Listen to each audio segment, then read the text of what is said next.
Welcome back to Professional Ethics class number 6 students. We have discussed some of the topics up to Professional Ethics class number 5. In the current class we are going to discuss question and answers relating to the topics which we have discussed in the previous lectures. Okay students, let's start the video. Okay students, what are the fundamental principles as per Code of Ethics of ICA and what are the threats involved while involving what are the threats involved while involving with complying with the fundamental principles? What are the fundamental principles?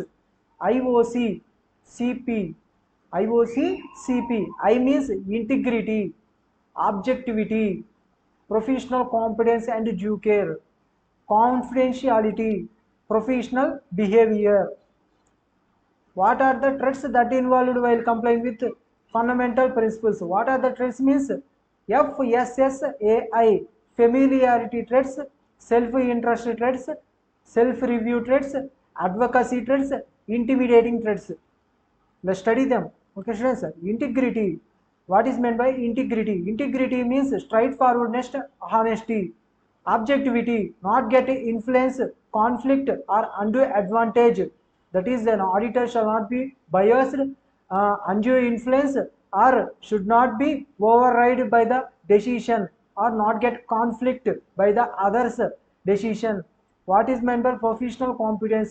The chartered accountant should be up to date regarding the developments of the profession and he should perform the effective work in an efficient manner and plan and perform the audit. Okay. Next, confidentiality. What is meant by confidentiality? A chartered accountant shall maintain confidentiality. He shall not disclose any information of the client unless it is required by law or as per, that is, unless required by law or taken permission from the client. Okay students, what are meant by technical standards? Technical standards means as per, that is, ICAI means ICAI has provided accounting standards, central government has provided CARO, income tax has provided by income tax authority. Those are all authority standards. Those are also known as the technical standards. Standards provided by the authority are known as technical standards. Self-interest threats. Self-interest threats, it may occur due to financial or other interest of a professional accountancy or relative, due to relationship, that is having long-term relationship or having due to high fees we are getting, that is the fees getting from the client is the highest or we are excessively depend on that client for the audit fees, then it is called self-interested. That is losing of client, we get a fear of losing the client due to the excessive fees getting from them, so it is known as self-interested threats.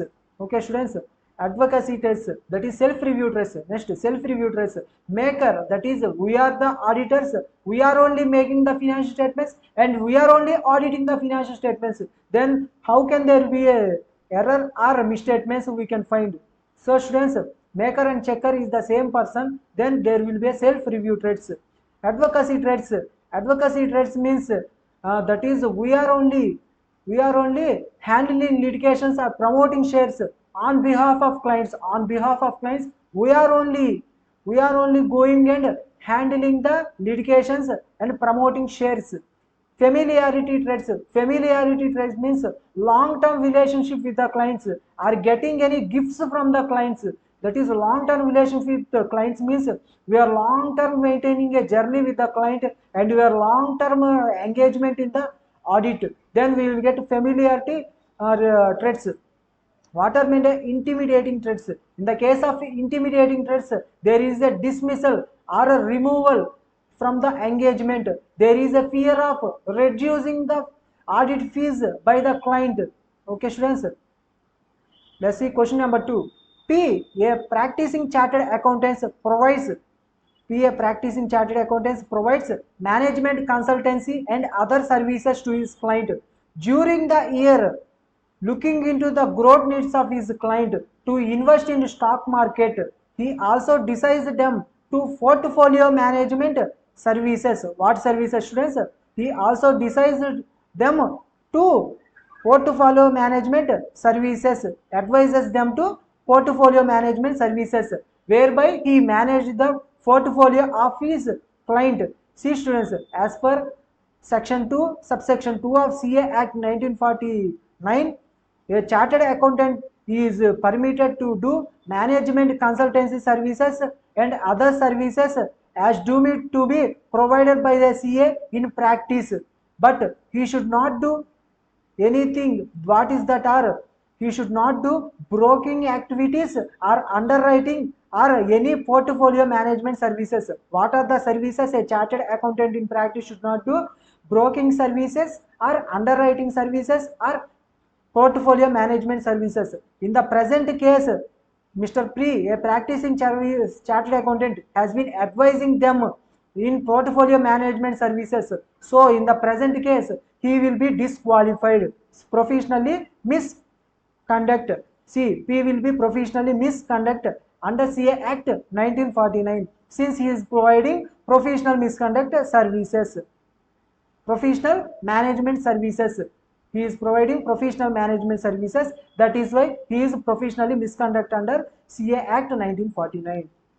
See, question number 3. A practicing chartered accountant agreed to select and recruit, conduct training programs and work studies for and on behalf of client will be whether he will be professionally misconduct. No. As specified in management consultancy and other services, these training recruitment and training conducting services are already included and can be performed by the CA in practice. So, in the present case, Mr. A will not be professionally misconduct. CG, SG, CA, SG, practicing CA agrees to select. Same question. Okay, students, same question as before. Mr. S, practicing chartered accountant, agrees to provide portfolio management services. See students, broking, underwriting and portfolio management services are prohibited. That is, a chartered accountant doing broking services or underwriting services or portfolio management services, he will be professionally misconducted. See students, Mr. X will be professionally misconducted. Is there any misconduct on the part of the chartered accountant? In the following circumstances, Mr. G, a chartered accountant in practice as a sole proprietor, has an office in Mumbai near Churchgate.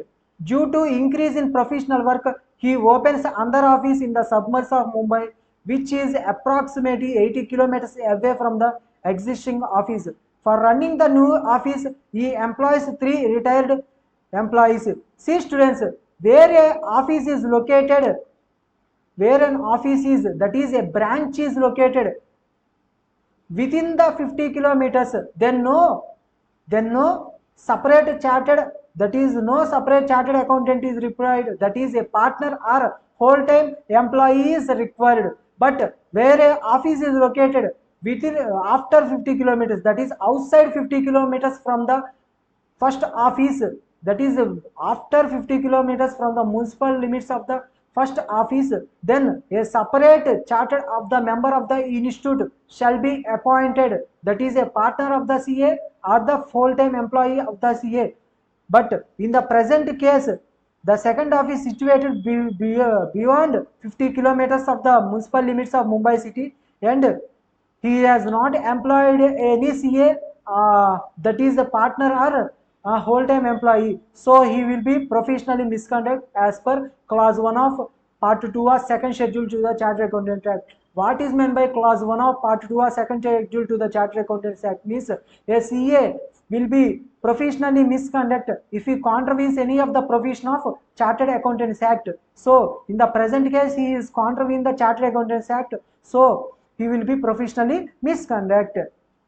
Okay students, comment on the following with reference to Chartered Accountants Act 1941 and schedules thereto. X, Y and company, a firm of chartered accountants having 2 partners, X and Y, one in charge of head office and another in charge of head office, branch office at a distance of 80 kilometers, put name board in both the firms. See, a chartered accountant should put in the residence only the name board, but in the office he can put the office name board and the address relating to it. See, in the present case, he has put the name board of the firm both in the residential premises and as well as the premises of the office. So he will be professional misconduct for putting the office board in the residential premises. See students, the chartered accountant or professional misconduct because due to putting of name board of the firm in both offices as there is a respective residence. So in the residential premises he should not put name board of the office, he should put only the individual name board. Give a comment with reference to the Companies Act 1956 and the Chartered Accountants Act 1949 schedules thereto. K. Chartered accountant in practice as a sole proprietor at Chennai has an office in the suburbs of Chennai. Due to increase in income tax assessment, he opened another office in the income tax near the income tax office. For running the new office, he has employed a retired income tax officer. In the question, we have assumed that it is outside, that is after 50 kilometers from the municipal limits. So in the present case, he has not employed the CA partner or whole-time employee of the CA. So in the present case, he will be professionally misconduct. Okay students. Next, Mr. K, chartered accountant in practice as a sole proprietor at Chennai, has an office in the suburbs of Chennai.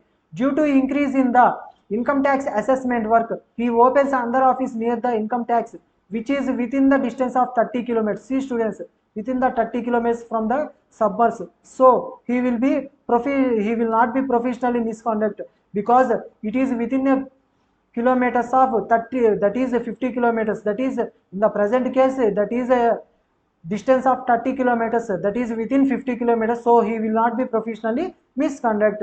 Mr. Sam, a chartered accountant in practice, providing guidance on post issue activities, example certificate of issue, that is he is doing portfolio management services. So he will be professionally misconduct students. He is doing portfolio management services. So he will be professionally misconduct. Okay students, let's see. M and company, a sole proprietary in firm practice with an office in a busy belts of and having a distance of 26 kilometers. So in the present case he will not be professionally misconduct. See students, he will not be professionally misconduct due to 26 kilometers. Distinguish between self-interest rates and self-reviewed rates. See students, please read this question, important students, for exam point of view. C.A. Nataraj in practice accepts an assignment as an advisory and consultant to public issue. See, in the present case, he is an underwriting. See, a practicing chartered accountant, whether underwriting, broking or portfolio management, will be professionally misconduct. Since in the present case, he has underwriting the public issue of the company to the extent of 25% of the commission of 1%, he will be professionally misconduct. See students, in the view of this, CA will be professionally misconduct. Okay students, thank you students for listening to my classes. Please like, share and subscribe to my YouTube channel for the more classes relating to the CA final auditing classes. Thank you students for once more having patience and listen to my classes. Thank you once more. Thanks.